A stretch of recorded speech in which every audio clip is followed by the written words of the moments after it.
Hi everybody, welcome to Live Blogger. I have combined all the videos in our currency converter series into the single long video so that it's easy for you to follow. Now in this video, we are basically going to create this design right here where we have this input field and we can add any currency over here. And then we can convert the currencies by changing these currencies. So if I just change this to, for example, Canadian dollar, now we can see that the conversion is being displayed over here. And we also have this button called swap.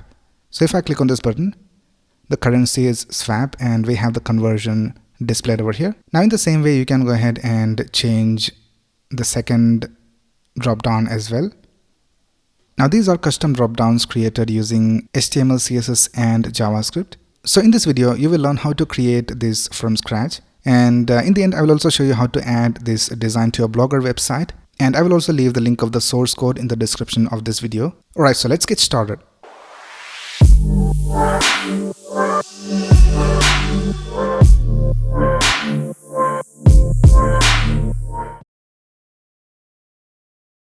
Right here I have created this folder called currency converter and I just opened it with VS Code. Now let's go ahead and create the necessary file. So let's click on new file and let's create a new file called index.html and let's create another file called style.css and let's also create one more file called main.js. Right, let's start with the index.html file. Now in VS Code, you can just type exclamation and press tab and you will have this basic HTML5 code. Right here, let's type link and press tab and let's type style.css over here. And in the body, we will just link our JavaScript file. So let's type script :src and press tab. And here let's type main.js. And now let's start with the markup of our design. So the first thing we will do is we'll create a container division. And let's give it a class of converter container. And in this, we need to have a heading. So let's create an h2 for that. And here let's type currency converter. And after that, we need to have these input fields and these drop downs. And then we need to have this result. So for that, let's go ahead and create a division with the class of content. And in that, we will have the input field. So let's create an input field and we'll set the type to number. And we will set the default value to 1.00. And then we'll set a placeholder and let's set it to enter amount. And let's also add a class and let's give it a class of input amount. Right now for these drop downs and this button, let's create another division. And let's give it a class of select container. And in that we need to have these two drop downs. Now we need to have these two drop downs on the left side and this button on the right side. So let's add these two inside a different division. So let's create a div and let's create a select. And here we'll set the ID to from. And here let's add option. And let's set the value to USD. And here let's type USD, US dollar. Right now, let's go ahead and copy this select. And let's paste it down here. Right now, let's go outside this division and let's create a division with the class of swap btn. And in this, we will have an SVG. So let's get the icon from heroicons.com. And here let's search for arrow. And let's find the icon. So this is the icon that we need, arrows up, down. So let's copy the SVG and let's go back and paste it over here inside this div. And now let's open this in our browser and let's see how it looks. So I have this extension called Live Server installed in VS Code. So once you have this installed, you can just right click over here in the HTML and click on Open with Live Server. And now we can see all the elements are displayed over here. And the next thing we need to do is create this result division. So for that, let's go back and let's go outside the swap button and also outside this select container division. And here, let's create another division with the class of result. And here for now, I'll just type 00. And now we can see all the elements are displayed over here. Right now, let's go ahead and style this using CSS. So here we can see we have already linked our style.css file. Let's start by adding some styles to the body. So let's tap body, and let's set the height of the body to 100 viewport height, and let's reset the margins, and let's tap display of grid, and let's tap place items to the center. And now we can see all the elements are in the center. Right now the next thing we will do is we will style this converter container division. So let's tap dot converter container,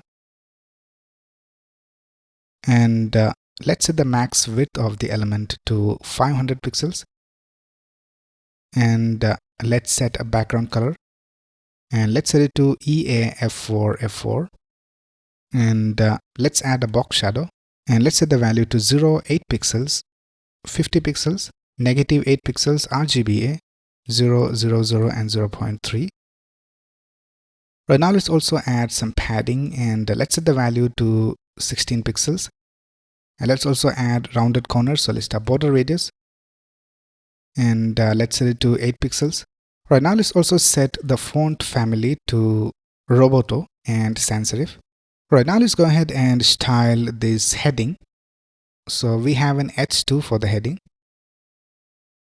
So let's type converter container H2, and let's set the margin to 0, and let's set a margin bottom, and let's set the value to 30 pixels, and let's set the font size to 30 pixels, and let's set the font weight to normal, and we need to have an underline. So here we can see we have this underline. So for that, let's go ahead and type converter container H2 : after. So we will use an after selector for the underline. Now we want this after selector positioned relative to this H2. So here for the H2 we need to type position relative, and here we need to type position absolute. And let's set the content to blank.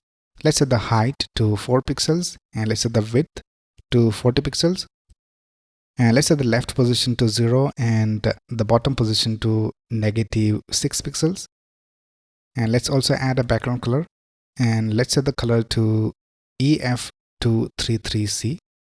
So now we can see we have this underline. Right now let's go ahead and style the content division. So here we can see we have this division with the class of content, and in that we have the input and the select container. So let's type converter container content, and let's set the display to flex, and let's set the flex direction to column, and let's add a gap of 8 pixels. Right now let's style these input fields and these drop downs.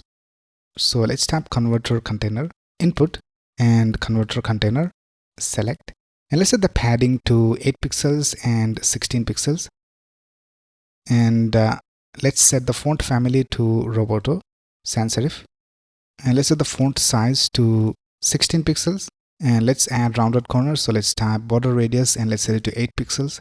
Let's tap border, and let's set the border to 1 pixel solid, and for the color let's tap 1D3461. And now we can see for the drop down we have these arrows. So I'll just remove that. So for that you can just tap appearance none.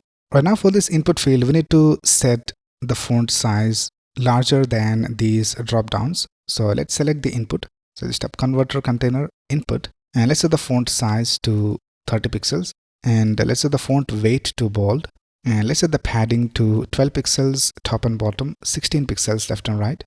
Right now we need to have these drop downs on the left side and this swap button on the right side. So here we can see we have these drop downs on the left side.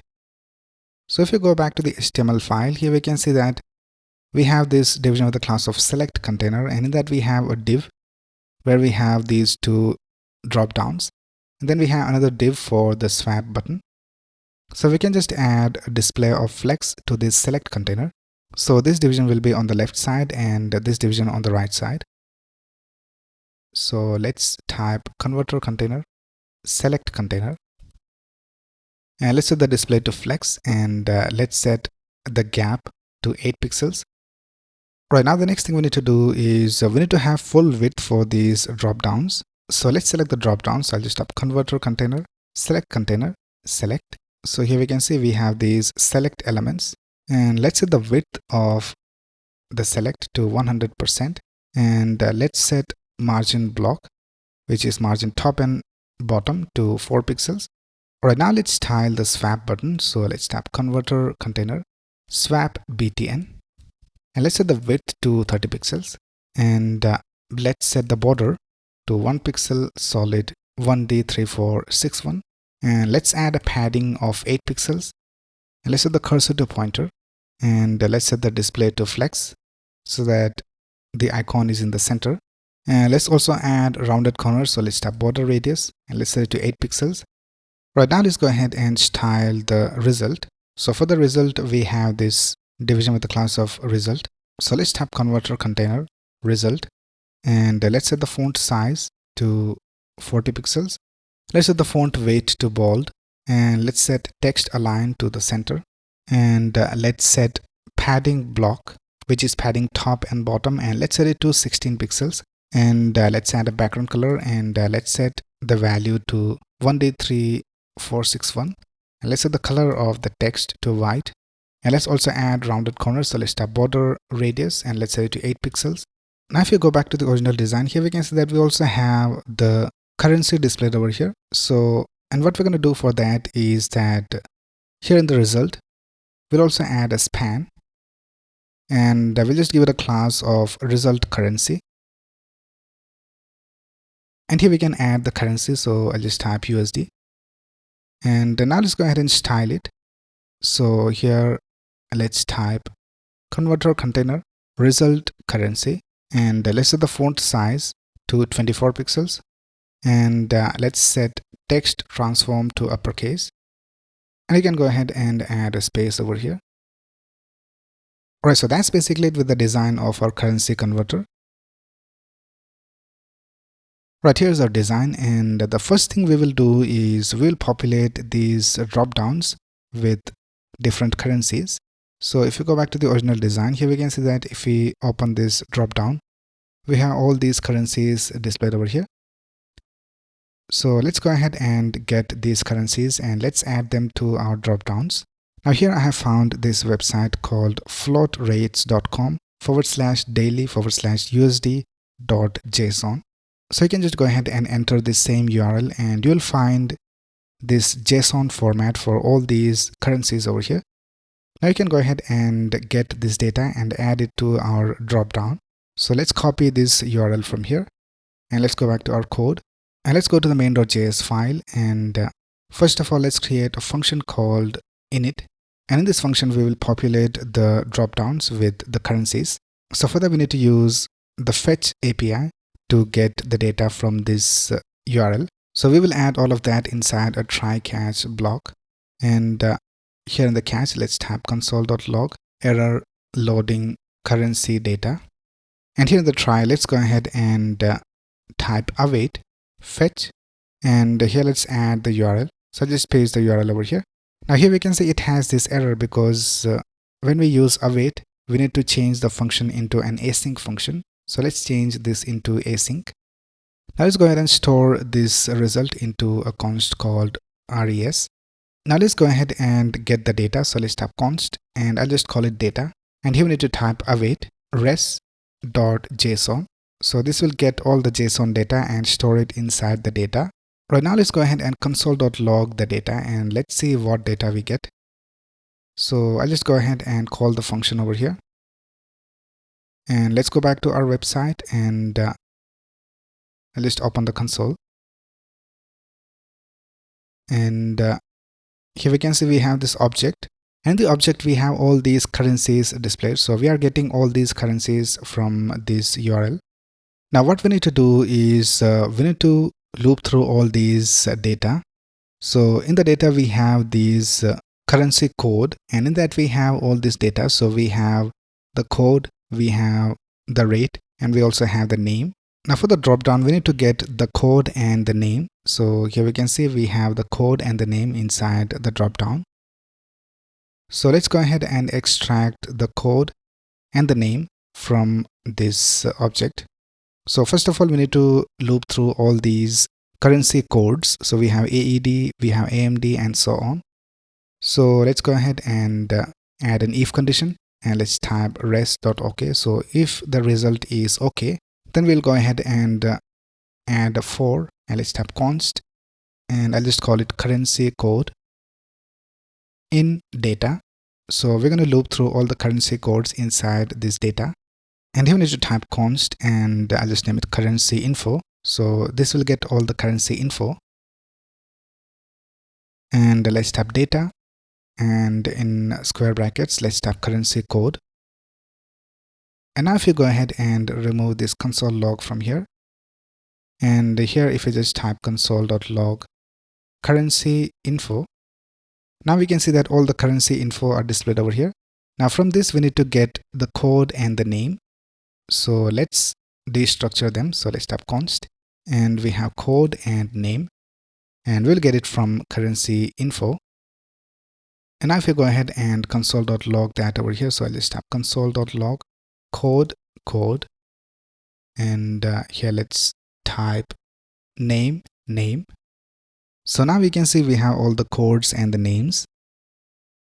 So now we need to add all of these to our dropdown. So let's go back and let's remove these console logs from here. Now what we need to do is we need to reference the dropdowns. So let's go back to the index.html file, and here we have the select, and for the first one we have the ID of from, and for the second one let's set the ID to 2.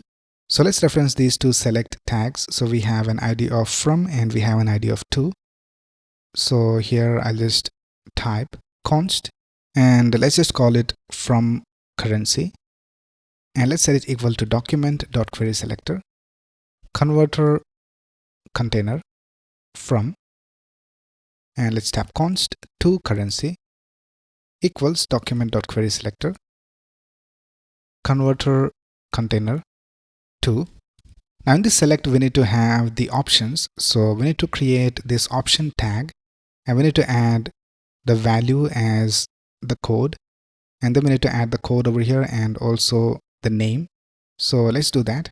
Here let's type const, and let's call it option 1, and let's set it equal to document.createElement, and let's create an element called option, and let's set the value. So let's type option1.value, and let's set it to the code that we get from currency info, and let's set the text content. So let's type option1.textContent, and let's set it equal to, and here I'll just use backticks, and let's type $symbol curly braces for code, and then we need to have a hyphen, then we need to type $symbol curly braces, and here let's type name. And now we need to clone this option 1 for the second dropdown. So let's type const option 2, and let's set it equal to option1.clone node, and here let's type true.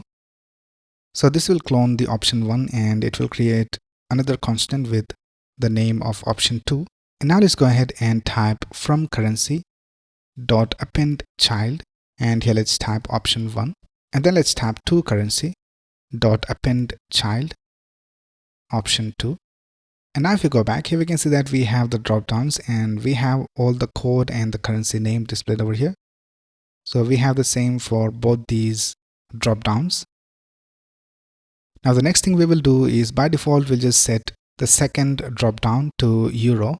So for that let's go back, and here let's go outside this for, and here let's tap to currency, which is the second dropdown, dot value, and let's set it equal to currency dot options, and we'll select the second option, which is euro. So here we can see we have the second option.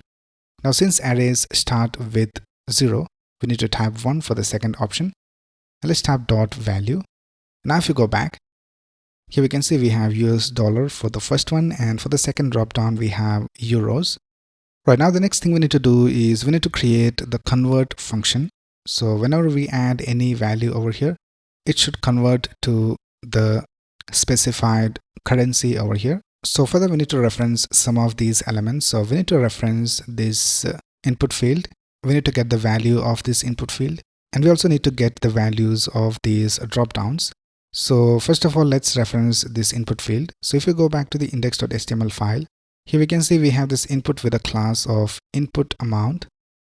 So let's reference that. Here I'll just type const input amount equals document.querySelector converter container input amount, and we also need to reference the result. So for the result, we have this division with the class of result. So let's type const result equals document.querySelector converter container result. Now for making the conversion, we need to also reference the rates. So here we have the rate. These rates are relative to the USD. So let's go back and let's create an object. So I'll just call it exchange rates, and here by default we'll set it to USD, and we will set the rate to 1 because these values are relative to USD, and in this list we don't have the USD. So if I just search for it, we don't have it. So all these currency rates are relative to the USD. So here we have added USD to 1. Now the next thing we will do is we'll just fill this object with all the other currencies and their rates. So here we can see that we are getting the code and the name, and we also get the rate. So let's store the rate inside this exchange rates object. So here let's type exchange rates currency code, and let's set it equal to currency info dot rate. So now let's go ahead and console.log it. So I'll just type console.log exchange rates. Now if we go back and if I just open the console, here we have the object. I'll just remove the console log from here and let's add it outside the loop. So now here we can see we have this object, and in that we have the currency and the rate. So we have all these values over here. Now we can go ahead and use these rates and we can convert the currencies. So let's go back and I'll just remove the console log. So let's go ahead and create a function called convert. And first of all, let's get the input value. So let's type const input value equals, and we have this input amount. So we need to get the value of this. So let's type input amount dot value, and we need to store it as a float because we need to do some calculations. So let's type parse float, and let's add this inside the parentheses. Right now we need to get the values of the from currency and the to currency. So let's type const from currency, and I'll just call it from currency value equals from currency, which is the dropdown. We are referencing it over here, from currency and to currency. So let's type from currency dot value, and I'll just convert it to lowercase so that we can compare it, because from the JSON data we are getting the currencies in lowercase. So if you go back, here we can see that we have these values in lowercase. Right, let's go back and let's type const to currency value equals to currency dot value dot to lowercase. Right now let's write the code for the calculation, and we will store the result inside a const called converted value, and let's set it equal to input value times exchange rates, and here we need to get to currency value, and we need to divide it by exchange rates from currency value. So this is the formula to convert the currencies.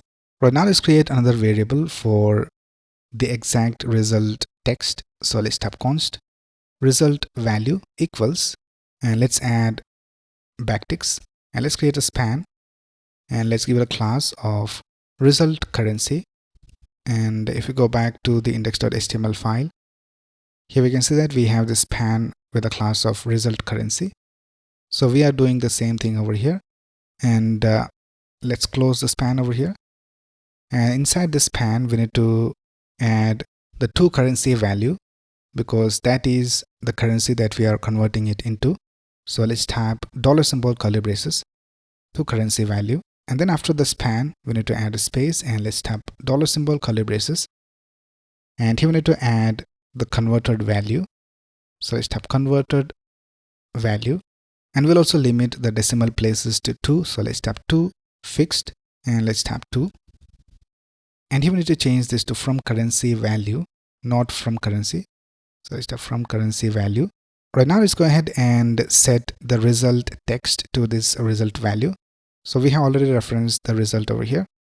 So let's tap result dot inner HTML equals result value. And he will also add a condition, and if the value is invalid, then we'll just print invalid input. So here let's tap is nan. So if it is not a number, and here let's tap converted value. So if the converted value is not a number, then we'll just type invalid input, or else we'll just display the result value. Right now we need to call this convert function when we change the drop-down value or when we change the text of the input field. So for the input field we have this input amount, and for the drop-downs we have to currency and from currency. So let's add event listeners to all of them. So just tap to currency dot add event listener, and let's listen for the change event, and here we'll just tap convert, and let's tap from currency dot add event listener change convert, and lastly we need to type input amount dot add event listener, and here we need to look for the input event, and let's tap convert. Right now let's go back to our design, and here we have selected the USD and euros. So I'll just type 100 over here, and now we can see that the converted value is displayed over here. Let's go back to the original design and let's see whether the value is correct. So we have 93.91. So just type 100, and here we have 93.91. So it is correct. Now let's go ahead and change this currency, and let's select a different currency. So I'll just select this currency right here, Singapore dollar, and now the result is 136.52. Let's go back to our design and let's change this to the same currency, and here we have 136.52. so the calculation is working correctly. Now let's go back, and here after setting the drop downs, here also we will call the convert function. So let's tap convert, and now if you go back, here we can see that when we load the page, we have the conversion displayed over here. So it is converting it from USD to euros, and then we can go ahead and change this to whatever we want. Right now the last thing we need to do is we need to add the functionality of this swap button. So when we click on this swap button, we need to bring this value to the top and the top value to the bottom. So this is how it works. So let's go back and let's reference that. So for the swap button, we have this division with the class of swap btn. So here let's type const swap btn equals document.querySelector converter container swap btn, and let's go ahead and add an event listener to this. So here let's tap swap btn dot add event listener, and let's listen for the click event, and here let's create an arrow function. And the first thing we need to do is we need to get the values of both the drop downs. So let's tap const from currency value equals from currency dot value, and const to currency value equals to currency dot value. So now both the currency values are stored inside these constants. Now let's go ahead and swap them. So let's tap from currency dot value equals to currency value, and to currency dot value equals from currency value, and then we'll also call the convert function, and let's see whether it works. So here we have this swap button. Let's click on it, and we can see that the swap is working, and we also have the conversion working.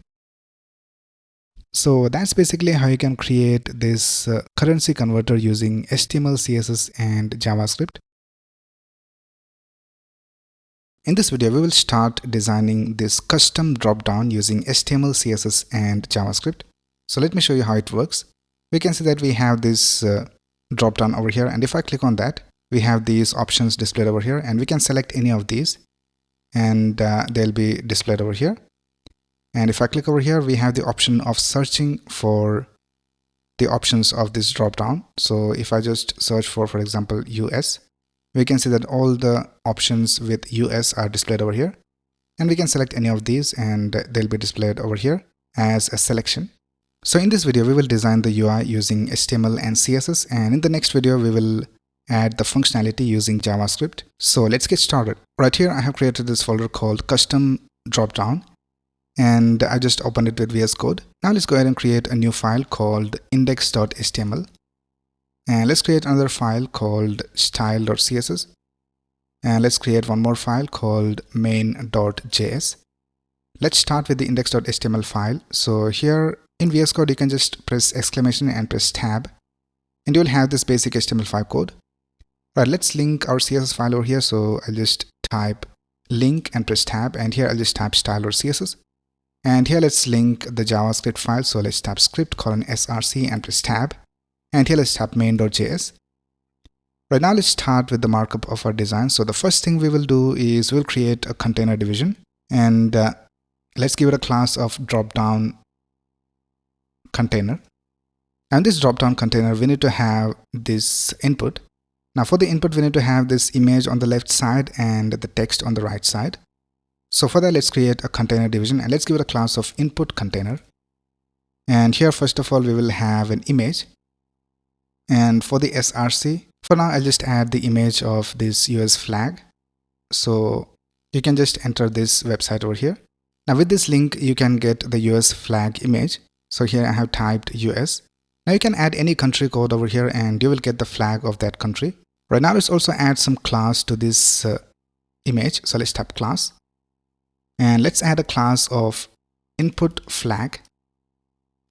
And now let's go ahead and create the input field. So let's type input, and let's set the type to text, and let's add a placeholder, and let's set it to search here. And by default, we need to have this value. So let's go ahead and type value equals USD, US dollar. And now let's open this in our browser and let's see how it looks. So I have this extension called live server installed in VS Code.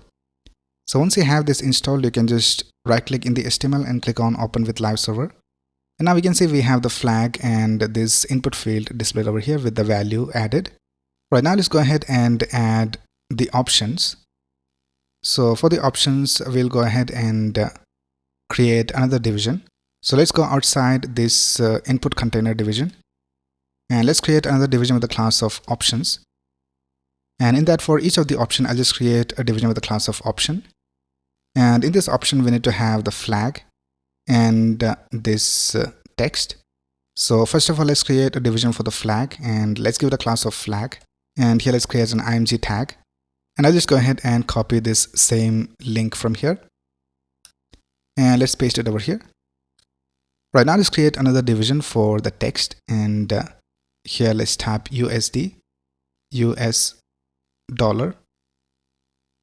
So now we can see we have this image and this text. Now we need to have multiple options over here. So for that, let's go ahead and I'll just copy this same option multiple times just for designing it. Later, we will add different content using JavaScript. So let's go ahead and copy this and paste it a couple more times. Right now we can see we have these options. And I think that's basically it with the HTML. Now let's go ahead and style it using CSS. So we have already linked our CSS file over here. So let's go into the CSS file. And here, first of all, let's target the drop-down container. And first of all, let's set the box sizing to border box so that we have the correct height and width for all the elements. And let's also set a width of 360 pixels. And let's go ahead and bring this to the center. So I'll just type margin, and let's type 16 pixels top and bottom, and auto for left and right. Right now, let's set the font family to Roboto and sans serif. Right now, let's style the option division, which is this division right here. So let's type drop-down container option, and let's set the cursor to pointer so that when you hover over this, we have this pointer. And we need to set the display to flex so that the image is on the left side and the text content on the right side. And let's also set the align items to center so that they are centered vertically. And let's add a gap of 8 pixels between the elements. And let's set a padding of 8 pixels top and bottom, 16 pixels left and right. And let's set border bottom of 1 pixel solid light gray. Right now let's go ahead and decrease the height of this flag. So for the flag we have this division with the class of flag, and in that we have the image. So let's type dropdown container option flag img, and let's set the height to 32 pixels. And now the flag is not exactly in the center, so we'll also type display of flex. Right now let's style this input container. So we have this input container division, and in that we have the image and the input. So let's go ahead and type dropdown container input container. And first of all, let's set the display to flex and align items to the center. Now let's go ahead and style this flag. So we need to reduce the height of this flag. So we have this class of input flag. So here let's type dropdown container input flag, and let's set the height to 32 pixels. Now we want this input flag to be inside this input field. So let's go ahead and set the position of the container, which is input container, to relative. And for the flag, let's type position of absolute. And let's set the left position to 8 pixels. And we'll just remove the pointer events so that we cannot click on the flag. Right now let's go ahead and style this input field, which is inside this input container. So let's type dropdown container input, and let's set the width to 100%, and let's set a padding of 12 pixels top and bottom and 16 pixels left and right. And we need to have a lot more padding on the left side because of this flag. So let's type padding left, and let's set it to 48 pixels, and let's set the font size to 16 pixels, and let's set the font family to Roboto and sans serif. Right now let's add a border radius for rounded corners, and let's set it to 8 pixels, and let's type border, and let's set the border to 1 pixel solid D9 D9 D9. Right now when we click on this input field, we need to have a different outline.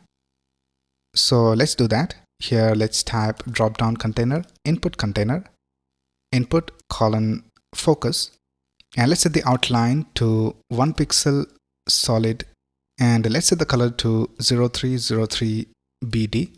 And now when we click on this, we can see that we have this desired outline. Right now let's style this options, which is the container division. So here we have this division with the class of options. So let's style that. So here I'll just add the styles. Just type dropdown container options. Now let's go ahead and set a max height, and let's set it to 300 pixels, and let's set the overflow to scroll. And now we can see that if we have more elements, then we are able to scroll down and up.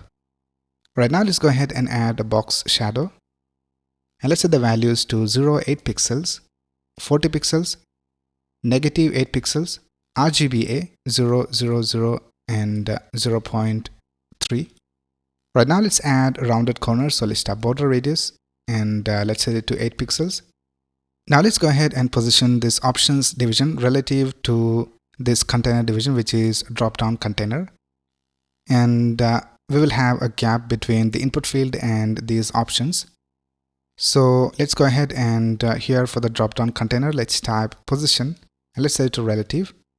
And here for the options, let's type position absolute, and let's set the left to 0 and the right to 0 so that we have the correct width. And let's set the top value to 50 pixels. I think we can increase it a little bit, so let's type 54 pixels, and I think that looks alright. Now these options should not be displayed by default.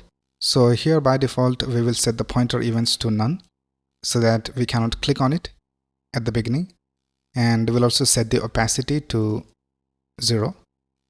And if we want to display it, we will add a class called active. So let's type dropdown container options dot active, And when we have the active class, we will set the opacity to 1 and pointer events to auto.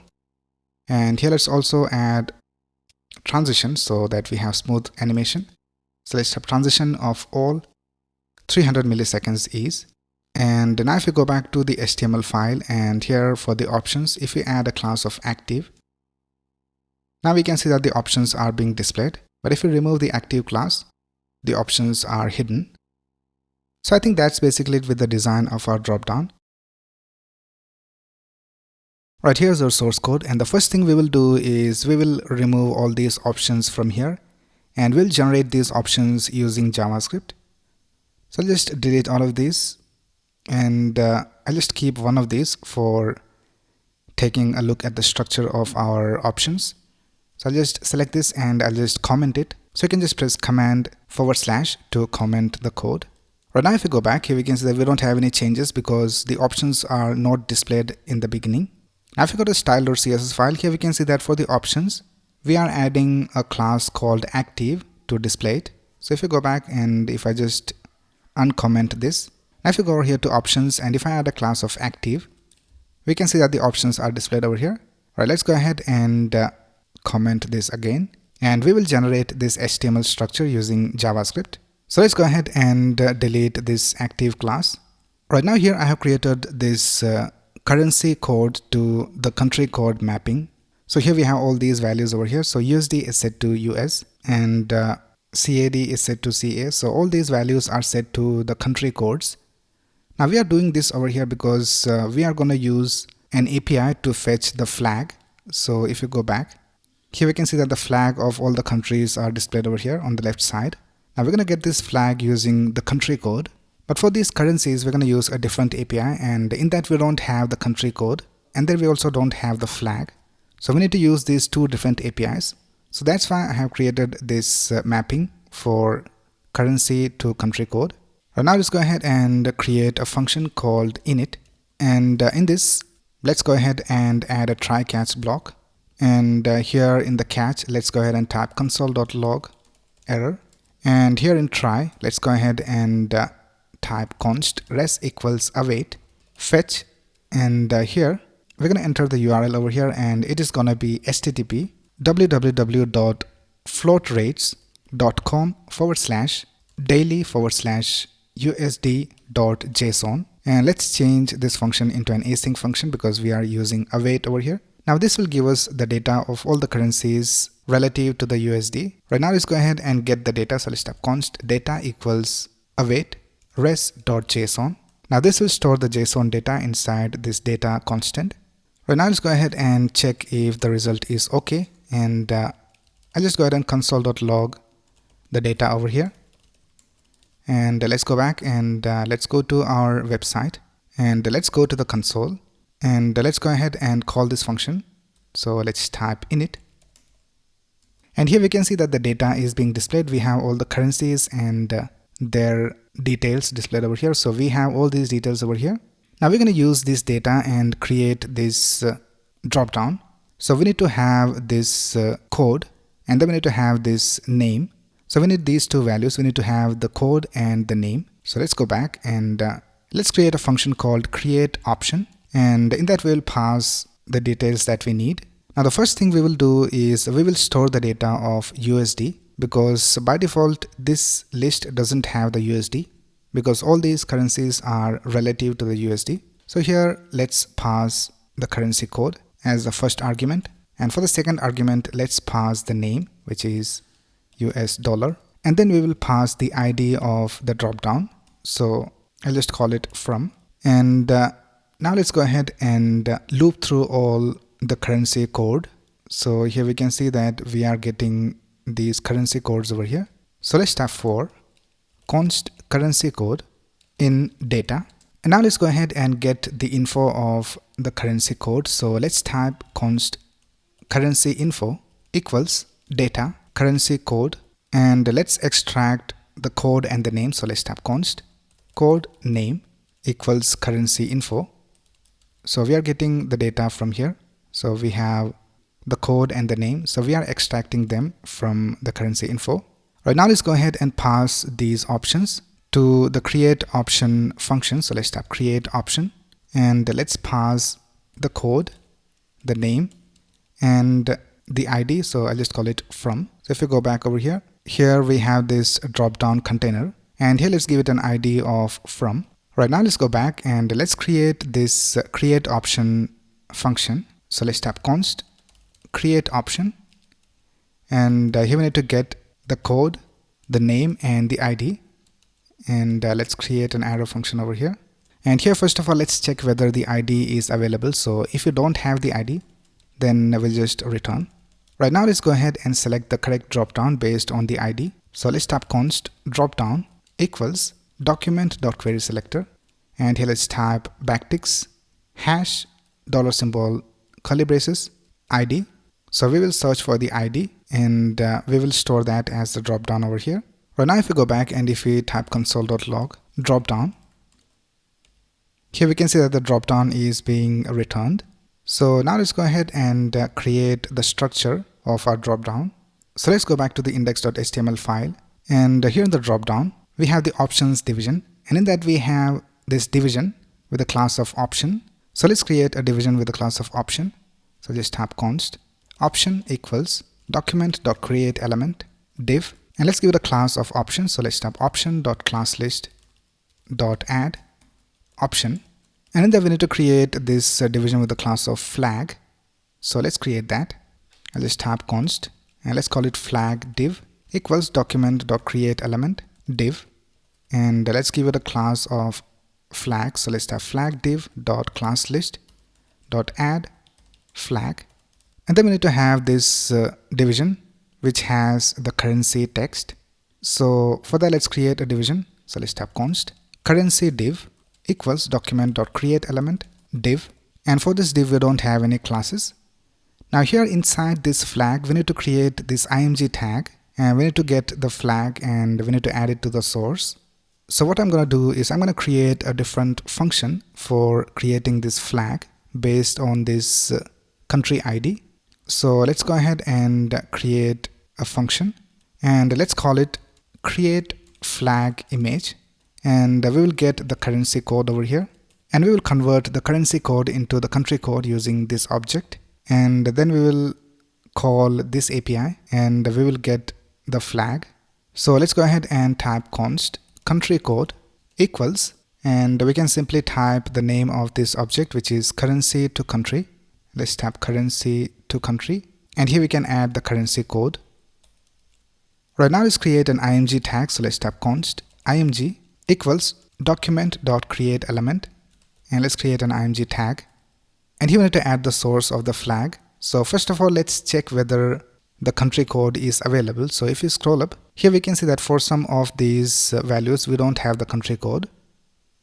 So let's go ahead and check whether the country code is blank, and if it is blank then we'll just set the image source to a placeholder image. So here I have this images folder, and in that we have this placeholder file. So it is just a white image, so it is called flag placeholder.png. So here let's type images/flag placeholder.png, and if we have the image, then let's go ahead and type image.source equals, and here we need to call this API. So let's copy this and let's paste it over here, and here instead of US we need to add the country code that we get over here. So let's tap $ curly braces, and here let's tap country code. Now for the image let's go ahead and give it a class. So let's tap classList.add, and let's give it a class of flag icon, and lastly we'll go ahead and return the image. So let's tap return img. So now when we call this function using this currency code, we will get the image with that country flag returned. So here in our create option function, let's call the function. So here let's go ahead and type flag image equals create flag image, and let's pass the code. So let's tap code, and this will store the image inside this flag image. And now let's go ahead and add this flag image to this flag div, because here we can see inside this flag division we have the image. So let's type flag div dot append child, and here let's type flag image Now in this currency div, we need to add this text. So we need to get the code and the name. So let's create it inside a const and let's name it currency text equals, let's tab dollar symbol curly braces, code, and then we need to add a hyphen, and then let's tab dollar symbol curly braces, name, and here let's go ahead and type currency div dot text content and let's set it to currency text. Alright, now we need to add this flag div and this currency div to this option. So here we can see inside the option we have these two elements. So let's type option, which we have created over here, dot append child, and here let's type flag div, and then let's type option dot append child currency div, and then we need to add this option to the drop down. So here we can see we have this drop down, and in that we have the options division. So we need to add this option division to this options division. So let's select this. So here let's type const options equals dropdown dot query selector. Now this will only search for the elements inside the current dropdown with this ID. So here let's go ahead and type dot options, and let's go ahead and add the option to the options. So let's type options dot append child option. Right now let's go back to our website and let's go to elements, and if we open the drop down and if we go to options, we can see that all the options are added over here. Let's go ahead and set the class to active so that we can see it. So here for the options, let's add a class of active, and here we can see that all the currencies and the flags are displayed over here. Right now let's go ahead and add an event listener to this input field. So when we click on the input field, we want these options to be displayed. So let's do that. Let's go back over here and let's go to the main.js file, and let's go ahead and create a function called add event listeners. And here we will pass the ID of the dropdown. Now here the first thing we will do is we will reference the dropdown. So let's type const dropdown equals document.querySelector and backticks hash dollar symbol curly braces, and here let's type ID. So this will reference the dropdown with the specified ID. Right now we need to reference this input field. So for that we have this input tag over here. Let's also give it a class. So let's type class, and let's set the class to currency input, and let's reference this over here. So let's type const currency input equals dropdown, and make sure to add dropdown instead of document because we need to select only the currency input inside the specified dropdown with this ID. So let's type dropdown.querySelector, and here let's type currency input, and we also need to reference this img tag, and it has a class of input flag. So let's type const input flag equals dropdown.querySelector input flag, and then we need to select the options division, which is this division right here. So for now I'll just remove the active class. Right now let's reference this options division. So here let's type const options equals dropdown.querySelector options. Right now let's go ahead and add an event listener to this currency input.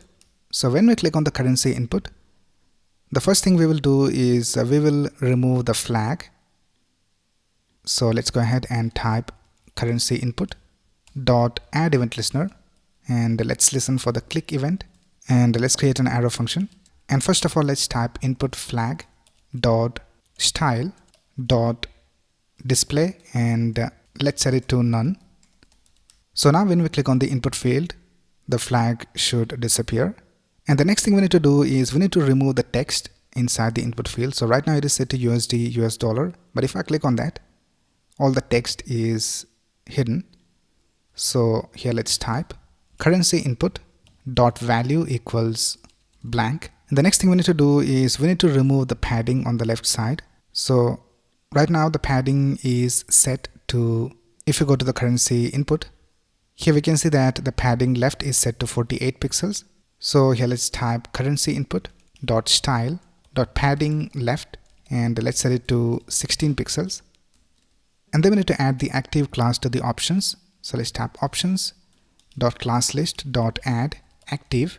Right now let's go ahead and call this function add event listeners, and we'll call that function over here. So here outside this for, let's go ahead and call the function, and here we need to pass the ID. So we have an ID of from, so let's pass that over here. And now let's go back, and now let's click on this input field, and here we can see that the functionality is working alright. Now when we click on one of these options should disappear and the values should be displayed over here. So let's do that. Now here in the create option function, let's add an event listener to the options. So here we can see we have the option. So let's tap option dot add event listener, and let's listen for the click event, and let's create an arrow function. Here let's go ahead and type options, and we need to remove the active class. So let's tap class list dot remove active. And now if you go back, right now let's click on this input field, and we have the options displayed, and if I click on one of these options, the options disappear. Now when we click on any of these options, we need to add that value over here to the input field. So for that we'll create a function, and we'll call the function set input values, and we will pass the currency text, and then we will pass the flag image, and then let's pass the code, which is the currency code, and also the ID of the dropdown. Let's pass the flag image source. So let's have flag image.src. Here we are sending the currency text which we are creating over here, and then we are sending the flag image source which we are getting from this create flag image function, and then we are sending the currency code and the ID. So now let's create this set input values function. So let's tab const set input values, and let's go ahead and get the currency, the flag, the code, and the ID. And first of all, let's go ahead and type const dropdown equals document.querySelector, and here let's type hash $ curly braces ID, and then let's go ahead and select the currency input, which is this input field inside the dropdown. So let's type const currency input equals dropdown dot query selector currency input, and then we need to get the input flag. So let's type const input flag equals dropdown dot query selector input flag, and then let's go ahead and set the currency input dot value to the currency that we get to this function, and then let's type input flag dot src equals the flag source that we get over here. So let's type flag, and if you scroll down here we can see that we are setting the style display to none. So here we need to type input flag dot style dot display, and we need to set it to block. And if you scroll down here we can see that we are changing the padding left. So let's go ahead and select that, and let's paste it over here. So we will reset the padding to 48 pixels, and let's go ahead and store the code to a data attribute. So for that you can just type currency input dot dataset dot, and let's call it selected currency code, and let's set it equal to code. Right now let's go back and let's click on this input field, and let's select one of these options. So let's select this option right here, and we can see that the option is displayed over here in this input field. So every time we select an option, that option is displayed over here. And if you go over here to the element, and if you go to the input, here we can see in the input we have all these values, and we also have the data attribute called selected currency code, and it is set to the correct code. So if we for example select USD, we can see that it is set to USD. So everything is working alright till now. Right now let's go ahead and create one more drop down. So let's go back and let's go to the HTML file, and let's copy this drop down, and let's paste it down here. So here we have the second drop down, and for the second one let's go ahead and give it an ID of 2. And now let's go back to the JavaScript file, and here let's make some changes. And here in this init function, here we are calling this create option function. So let's call it one more time for the 2 drop down.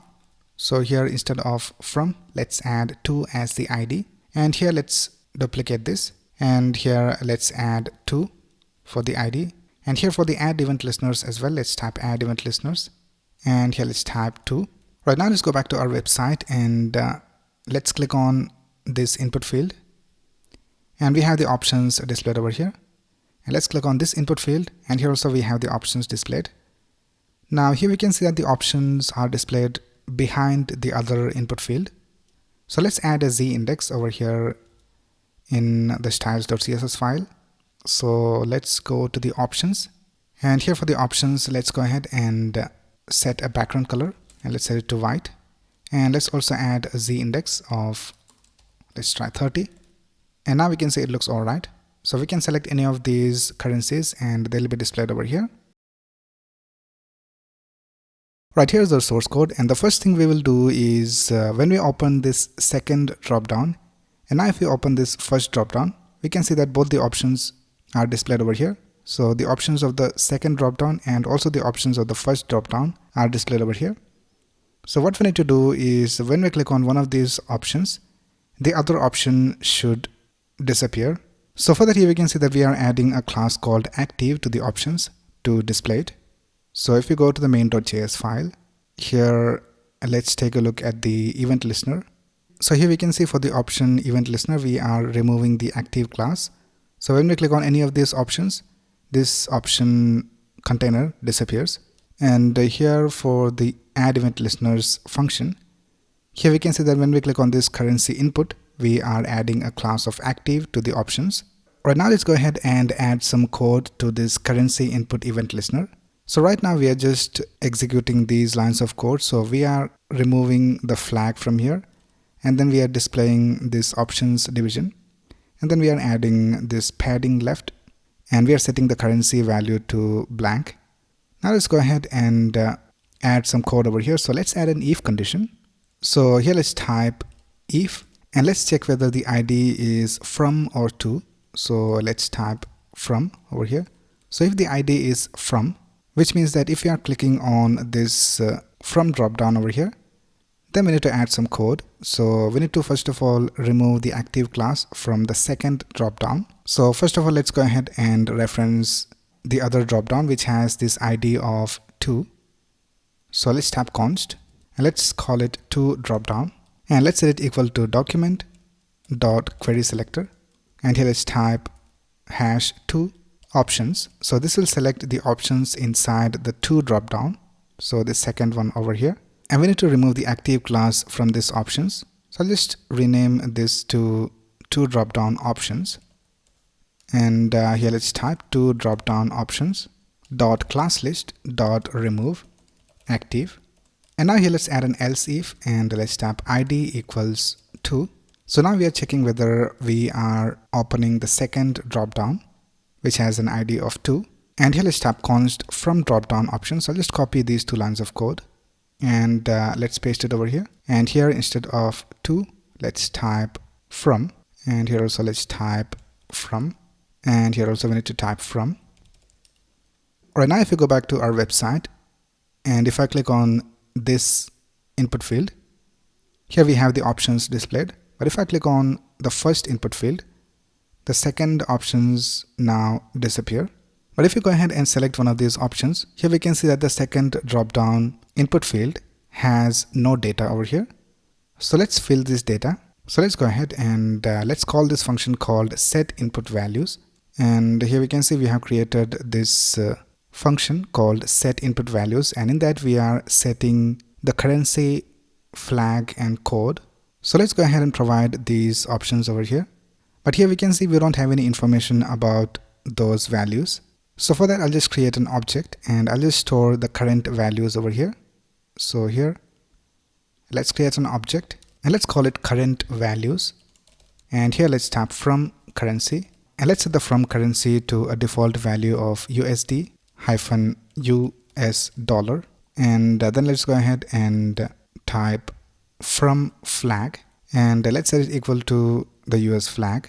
So if we go to the index.html file, here we can see we have the link. So let's copy this and let's paste it over here, and then we need to have the from code, and let's set it to USD, and then let's go ahead and add the values of the 2 drop down. So let's tap to currency, and let's set it as a default value of EUR, euro. And then for the country flag, let's type to flag, and I'll just copy this and let's paste it over here, and let's change this to EU. And then lastly, we need to have to code, and let's set it to EUR. Right now, let's create a function to update our values. So we will update these input fields with the values from this current values object. So for that, I'll just create a function and I'll just call it update values. And here we'll just simply go ahead and call this function called set input values. And here we will pass the current values inside this current values object. So here, first of all, let's add it for the from dropdown. So let's type currency values, which is the name of the object, dot from currency. And the next thing we need to pass is the flag. So let's type current values dot from flag, and let's type current values dot from code. And then we also need to pass the ID. So the ID is from. Right now, let's type set input values, and let's do the same for the to dropdown. So let's type current values dot to currency, current values dot to flag, current values dot to code, and the ID is 2. Right now, let's go to the init function which we created.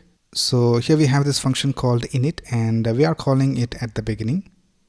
So here let's go ahead and call the function which is update values.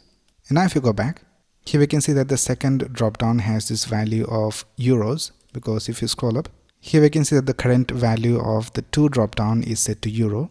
So the values are being updated correctly. Right now, let's go to the add event listeners function, and here we can see that we have added these if conditions over here. If you go back and if I click on this dropdown and if I click over here, now the problem was that this dropdown is blank. So let's go ahead and here in this set input values, let's pass the current values of 2. So let's type current values dot to currency, current values dot to flag, current values dot to code, and here let's type 2 as the ID. So let's copy the same thing and let's call the function over here, and here we need to change to from. Right now, let's go back, and now if you click on this input field, we have the options displayed over here. Now if you click on the first input field, we have the other options displayed over here. And now if you select any of these, now we can see that we don't have this blank input field. We have the current value displayed over here. Now we can go ahead and select another option. Now if you go ahead and click on the first input field, and let's go back. Now we can see that it is set back to euro, because the object is not being updated when we change these values. So when we click on any of these options, the current values object should also be updated. So it is always set to these values. So let's go ahead and update these values when we click on these options. So for that, let's scroll down and let's see where is the code for the event listener of the option. Right here we can see we have this function called create option, and if you scroll down, here we have the event listener for the option. And right now the only thing we are doing is removing the active class from the options, and we are setting the input values to the values that we need. Right now, let's go ahead and add an if condition, and let's check whether the ID is from. And if the ID is from, then we need to type current values dot from currency, and we need to set it to the currency text which we have over here. So let's type currency text, and then let's type current values dot from flag, and let's set it to the flag image source, which is flag image dot src. So let's type flag image dot src, and then let's type current values dot from code, and let's set it to the code. So here we have this code, so let's add that over here. Let's type code. Right now, let's go ahead and add an else if, and let's type if the ID is 2. Then we need to do all of this for the current values, to currency, to flag, and to code. So let's copy these 3 lines of code and let's paste it over here. And here, instead of from, we need to change these to 2. Right now, let's also create a test button to test whether we have the correct current values stored. So here, let's go to the HTML file, and below this, I'll just create a division, and let's type test values, and let's open the console, and let's go back and let's go to the main.js file, and here let's go ahead and let's type const, and let's name it test button equals document.querySelector, and let's give it a class of test. Now we are doing this just to test whether we have the correct values added to the object. So let's type test. Right now, let's add an event listener to this. So let's scroll down and let's go after this current values object, and let's type test button dot add event listener. Click, and here let's go ahead and display the current values object. So let's type console.log current values, and let's type current values over here. So now whenever we click on this test values button, we should have the values displayed over here. So let's click on it, and here we can see we have the current values displayed. So the from currency is set to USD, and the from flag set to US flag, and the from code is set to USD, and the to currency is set to Euro, and the flag and the code is also set. But now let's go ahead and change this first drop down. So let's select, for example, let's select Canadian dollar, and now let's click on test values, and now we can see that the first drop down is set to the Canadian dollar and the second one is set to Euro. So let's go ahead and change the second value. So for this one, I'll just change this to this value right here, New Zealand dollar, and now if we click on test values, we can see that the first one is set to Canadian dollar and the second one is set to New Zealand dollar. So now the current values object is being updated correctly. So now let's go ahead and see whether we have any problems when we click on this and when we click on the other option. And now if we select any of this, we can see that the New Zealand dollar is displayed over here. So now we can see that the values are updated correctly. Right now, let's add the functionality to hide these options when we click outside the drop down. So right now, if we click outside the drop down, nothing happens. So let's go back and let's add that functionality. So here let's scroll down and let's add an event listener to the document. So let's type document.add event listener, and here let's type click, and here we'll get some values. I'll just call it E, and here let's go ahead and first of all let's reference the elements that we need. So we need to have reference of the from drop down, the to drop down, and also the from options which we have over here, and the two options which we have over here. So let's reference these four elements. I'll just type const from equals document.querySelector from, and then we have const to equals document.querySelector to, and let's type const from options equals document.querySelector from options, and then we need to type const to options equals document.querySelector to options. Right now, let's add an if condition, and let's type e.target is not equal to from. So right now we are checking whether the clicked element is not from, and we need to do that for all the other elements. So let's type ampersand e.target is not equal to, and let's type ampersand. Right now we need to type exclamation from dot contains, and here we need to add e.target. And we need to do the same for to. So let's type ampersand exclamation to dot contains e.target. So we are basically checking whether the position that we click is inside the drop down and also the options of the drop down. And then lastly, you have to type ampersand exclamation to options dot contains e.target, and ampersand exclamation from options dot contains e.target. Now if this condition is satisfied, then we need to remove the active class from the drop downs. So let's type to options dot class list dot remove active, and we need to do the same for from options dot class list dot remove active. And when we remove the active class, we'll also update the values. So here we have this function which we just created called update values, which sets the values to the current values inside the input field. So let's call that function over here. I'll just type update values. Right now let's go back to our website and let's click on this input field. Right now let's click outside, and now we can see that the options disappear. So let's select another option, and now if we click outside, we can see that it is working alright. Let's click on the first input field, and here we have the options. Let's click outside and the options disappear. So it is working alright. So now let's go ahead and add the functionality of search. Now for the search, we need to look for an event listener called input for this input field.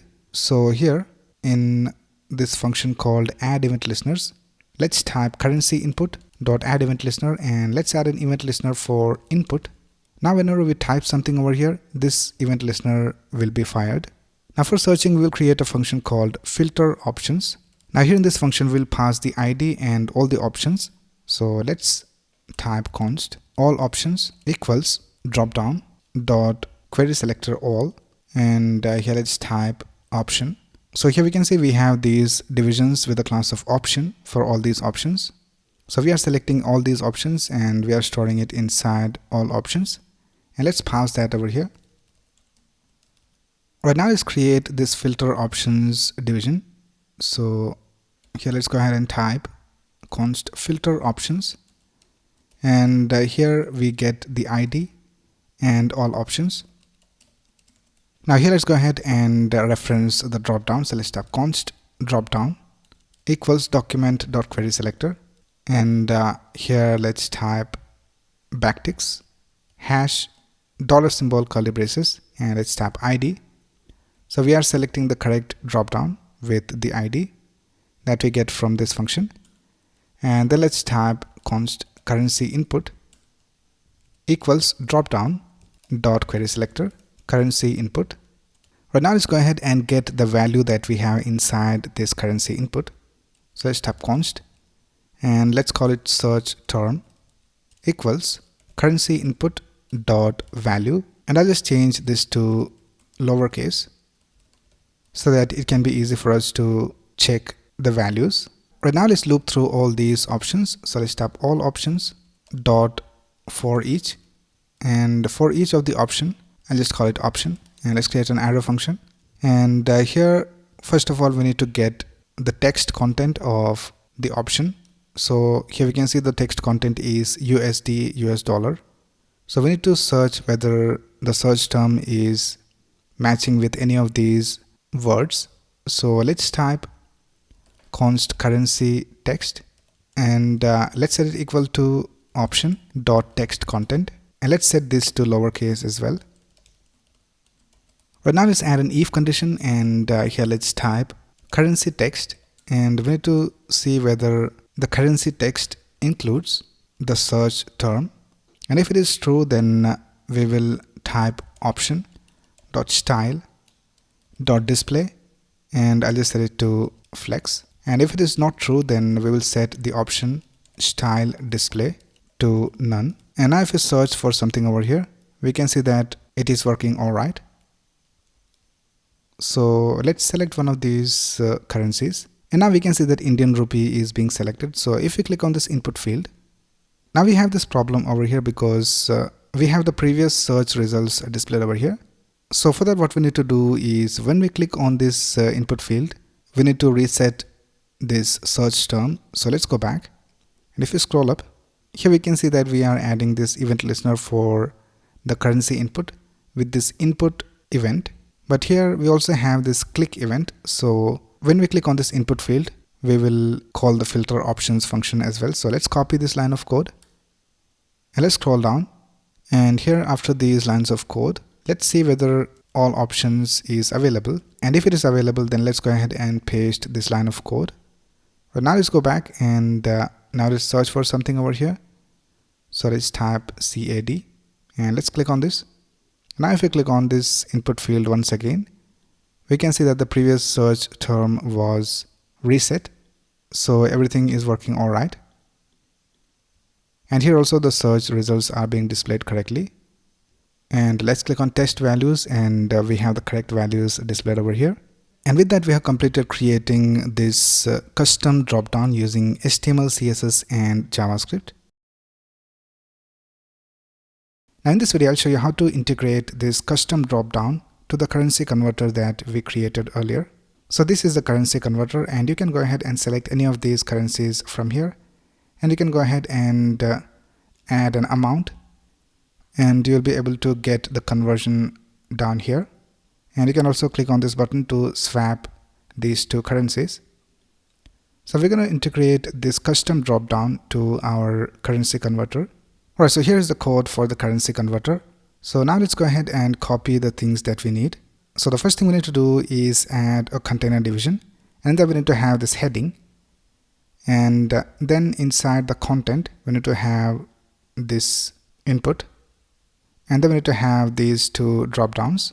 So let's go ahead and copy these elements, and let's go back to our code, and let's go to the HTML file, and I'll just paste it over here. And now we need to close these two divisions. So let's scroll down, and here at the end let's close the first division and the second division. And the next thing we need to do is we need to add this result. So let's copy this result division from here, and let's paste it over here. So it should be just before these two ending tags. So let's paste it over here. And we can go ahead and remove this test values button. We were using it to test the values in our drop downs. So let's go back to our code, and now let's go ahead and copy this swap button over here. So let's copy this. If you go back to this currency converter, we can see that the swap button was on the right side of these two currencies. Now let's go ahead and place it over here, just on the right side of the input field. So for that, I'll go ahead and paste the swap button just after this input. And now we need to have this input field and the swap button one next to the other. So let's add both of these inside a container division, and let's give it a class of input amount container. And let's cut this ending tag, and let's paste it down here.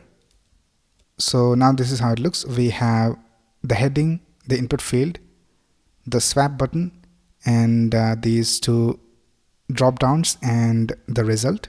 Alright, now let's go ahead and copy the CSS. So let's go to the style.css file, and let's copy some of these things from here. So if you go to the current project, here's the CSS. So we have this converter container division as the main container. So let's go ahead and reference that. I'll just copy this style and also the styles for the heading. And let's copy all of this and let's paste it over here. Let's go back to our website, and this is how it looks. Let's also add the styles of the swap button. So let's go back to our currency converter code, and here we have the CSS for the swap button, and let's also copy the CSS for the result. So let's copy all of this and let's paste it over here. Right now we can see the styles of the swap button and the result are displayed over here. Now we need to style this input field. So let's go back to our code, and here we can see for the input we have these styles, and if you go back to our current custom dropdown, here also we are using the input field for this custom dropdown. So we need to add more specificity to our CSS selectors. So right now it is set to converter container input. Now we need to set this to converter container input amount container, and in that we have the input. So let's copy this and we'll just change the selector. So I'll just copy all of this code, and let's go back and let's paste it over here, and instead of converter container input, let's type converter container input amount container. So let's add it over here, and we can just remove the select. And here also we have some styles, so I'll just copy this and I'll just paste it over here. And let's go back to our website, and this is how it looks. Now we want to have this input field and this swap button one next to the other. So let's target the input amount container, which is the container division, and let's add a display of flex. So I'll just type converter container, input amount container, and display of flex, and let's set a gap of 8 pixels. Right now the next thing we need to do is we need to set the width of these two input fields to 100%. So let's go back, and here for the drop down container, I think we had added some styles. So here we can see for the drop down container we have set a width of 360 pixels. So I'll just go ahead and delete that. And now we can see that we have this full width. Now for the input container, we need to have the full width it can take. So let's target this input inside the input amount container, which is this tag right here. And let's set the flex to 1. And now we can see it takes up the full width it can. And let's also bring this to the center. So here, let's go ahead and type margin. And let's set it to 32 pixels top and bottom and auto for left and right. Now it is in the center. Now the next thing we need to do is we need to update the JavaScript. Before that, let's go ahead and fix the problems that we have right now. So right now if you click on these input fields, the drop down options are not being displayed. So let's right click and go to inspect, and let's see what's the problem. So here we can see on line number 96 it says cannot read properties of null. So let's go back. Let's go to the JavaScript file, and let's go to the line number 96, and here we have the test button. So I'll just go ahead and delete it. We don't need it anymore, and we will delete this as well. Right now let's click on this input field, and we have these options, and let's click on one of these options, and the options are being selected correctly. Right now let's go ahead and integrate the JavaScript code of the currency converter into this project right here. So let's go back and let's go to the currency converter code, and let's go to the main.js file. Now here the first thing we will do is we will copy this convert function from here, and let's go back to our project, and let's paste the convert function over here. Right now the next thing we need to do is we need to set up all these variables that we need over here. So the first thing we will do is create this exchange rates object. So let's create an object over here, and let's call it exchange rates. And if you go back to our currency converter, here we can see that by default it is set to USD1. So let's copy this, and I'll just paste it over here. And now we need to fill this exchange rates. So let's go back. So here in the init function we are doing it. So here inside this for loop we are adding the exchange rates. So let's copy this line of code, and let's go back to our project, and let's add it over here. So here also we have this init function. So here we have this init function, and here also we have this for loop. Now with this loop we are creating the options inside our dropdown. So let's go ahead and paste the line of code over here. Right now let's go ahead and console.log the exchange rates, and let's see whether it is being created correctly. So let's go back and let's open the console, and here we have this object, and in that we have all these currencies and their rates. So everything is being displayed correctly. Right now let's go back, and the next thing we need to do is here if you go to the convert function, here we have this input value, and we need to get the input value from this input field over here. So we have this class of input amount. So let's go ahead and reference that. So right now we don't have the input amount referenced over here. So let's type const input amount equals document.querySelector converter container input amount. Right now the next thing we need to do is we need to get the currency value of the from dropdown and the to dropdown. So if you go back to the currency converter project, and if you go to the index.html file, here we can see that we are creating this select tag, and we have this option, and we are setting the currency code as the value. So we can simply go ahead and get the value from here. But now in this custom dropdown we are using an input field. So here we can see we are using this input tag for the dropdown, and if you go back to our website, and if we go to elements, and if we open the input field, so let's go over here to content and dropdown container input container, and here we have this input field, and we can see that for the currency code we are creating this data attribute called data selected currency code. So we need to access this attribute right here. So instead of this value we need to access this data attribute. So let's go ahead and do that. I'll just delete this and let's tap document dot query selector, and here let's tap from, because we have this ID of from for this drop down, and in that we have the currency input. So let's type currency input, and then we need to type dot dataset dot selected currency code, and we will also convert it to lowercase. So let's tap to lowercase, and we need to do the same for the to currency value. So let's copy this and paste it over here, and here let's type 2. Right, that's it with all these values we need over here. Right, now let's go ahead and call this convert function, and I'll just call it in the init function. So here we have the init function, and let's scroll down, and here just after this add event listener, let's tap convert, and now we don't have the result over here. So let's go to the console, and here we have this error, result is not defined in this line of code 116 and 269. So if you go over here, we are referencing this result, but we haven't created the result constant. So let's create that. Let's type const result equals, and it is inside this converter container, and we have this division with the class of result. So let's type document.query selector converter container result. Right, now let's go back to our website, and now we can see that the currency is converted over here. Right, now let's go ahead and add the functionality of the swap button. So when we click on the swap button, we need to swap these currencies.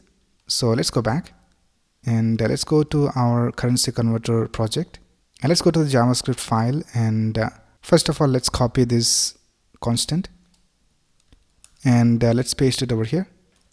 Right, now let's go back and let's look for the function. So here we have this event listener for swapping the currencies. So let's copy this, and I'll just paste it right here. Now here in the original code, we just needed to exchange these two values, but now in this custom dropdown, we also need to swap these flags. So let's do all of that. Now what we will do is we'll just delete all of this code, and let's scroll up, and here we can see we have this object, and it is for the current values. So we need to add all these from values to these two values, and all these two values to the from values. So USD should be added to euros, and euros should be added instead of USD.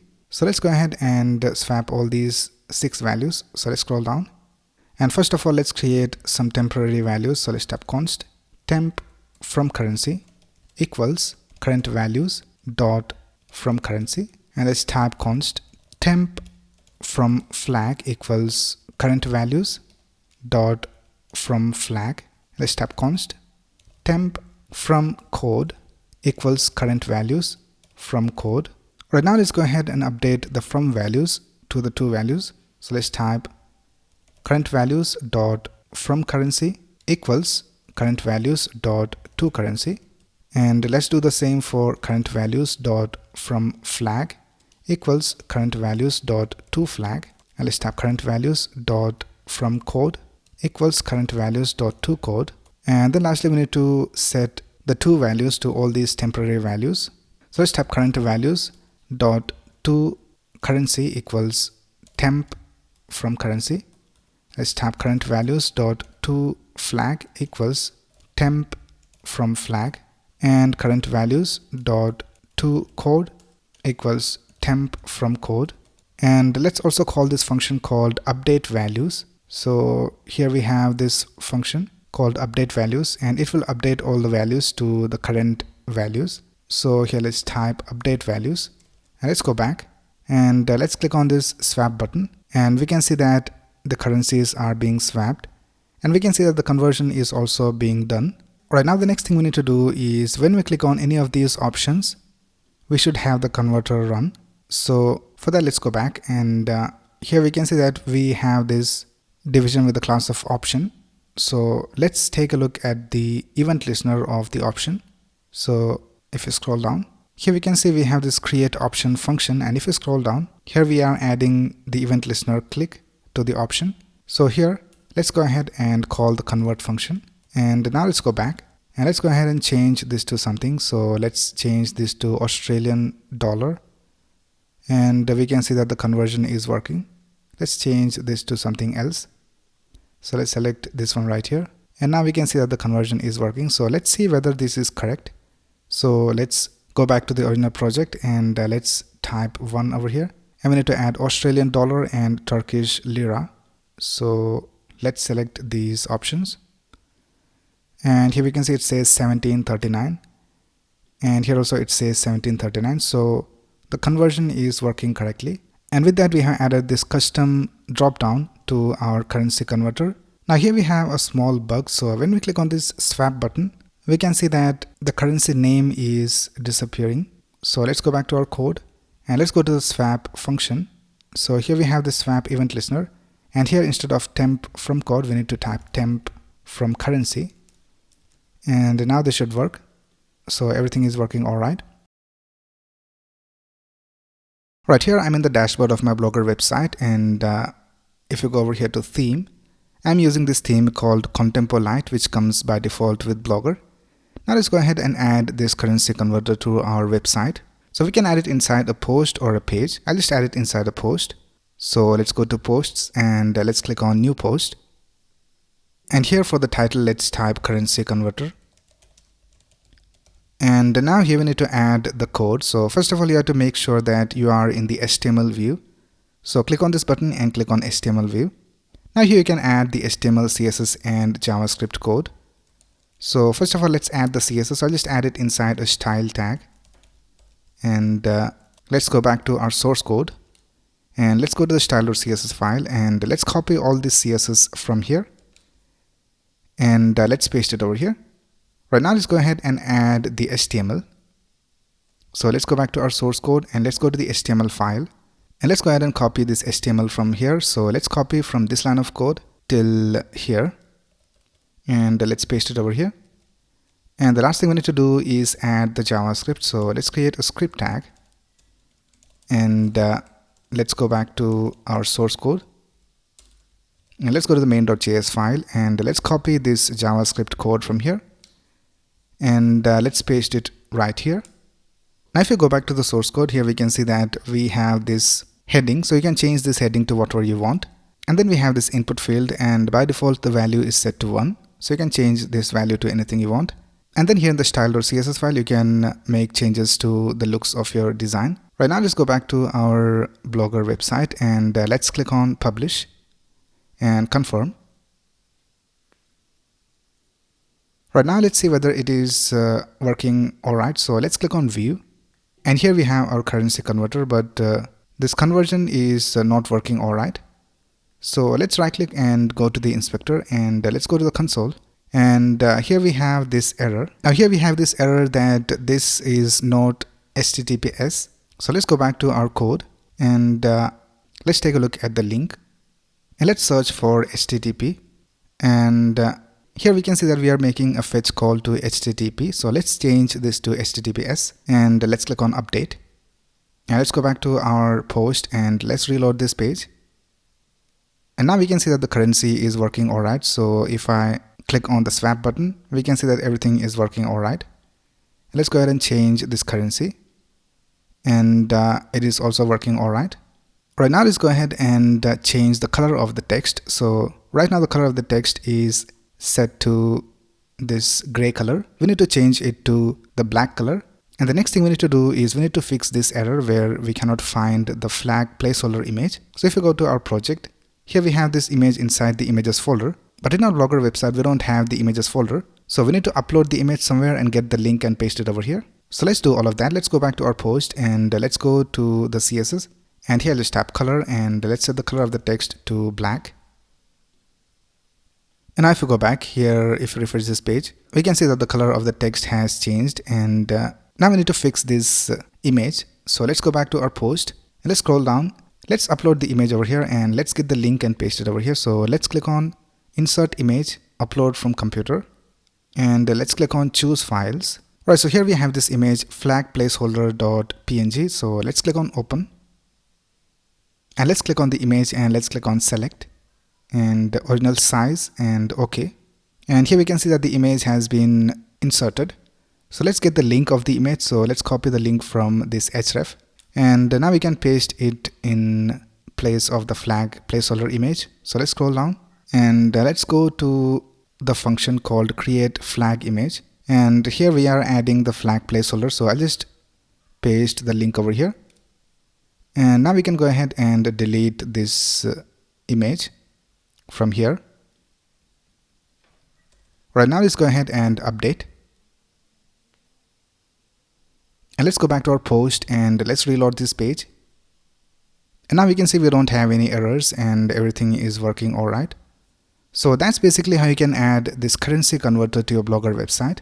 Now I will leave the link of the source code in the description of this video. So if you have any doubts, you can ask in the comments below. And if you like this video, please click on the like button and subscribe to this channel to get the latest video updates. Thanks a lot for watching. Have a nice day.